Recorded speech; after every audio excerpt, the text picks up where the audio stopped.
সেদিনের সেই মেয়েটি। আচ্ছা বাছা, তুমি এখন এসো। বাছা এসো, তোমরা এসো। কি একলা পথ চলতে পারছো? সেই দিনে সব ঘটনা শোনা আমাকে বাড়িতে সব বলবি তো, বলবি তো। ও আমার সারু মায়ের বান্ধবী কিনা? আচ্ছা সাধু বাবা, ওইটা কি হচ্ছিল? ওই যে আপনি হুঙ্কার দিচ্ছিলেন আর ওই কালো পোশাক পরা লোকগুলো দূরে সরে যাচ্ছিল। ও নবীন সাধক কিনা, তাই মাঝে মাঝে হুঙ্কার দিতে হয়।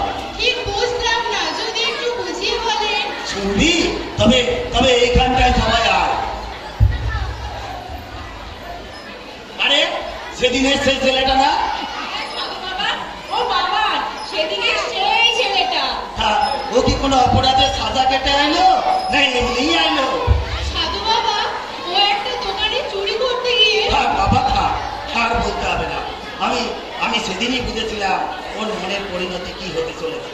কিন্তু সাধু বাবা, আমি এখন এই ছেলেকে নিয়ে কি করব? ভয় নেই রে মা, ভয় নেই। তুই আমায় জিজ্ঞাসিলি না কেন আমি হুঙ্কার দিচ্ছিলাম?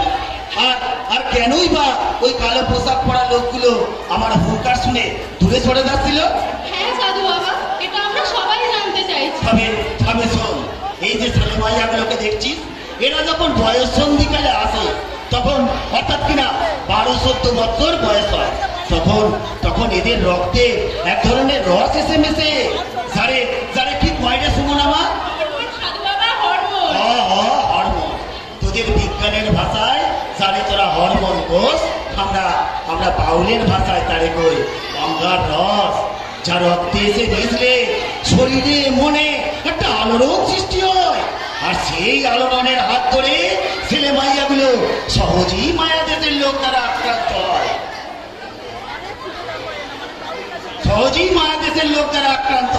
মায়া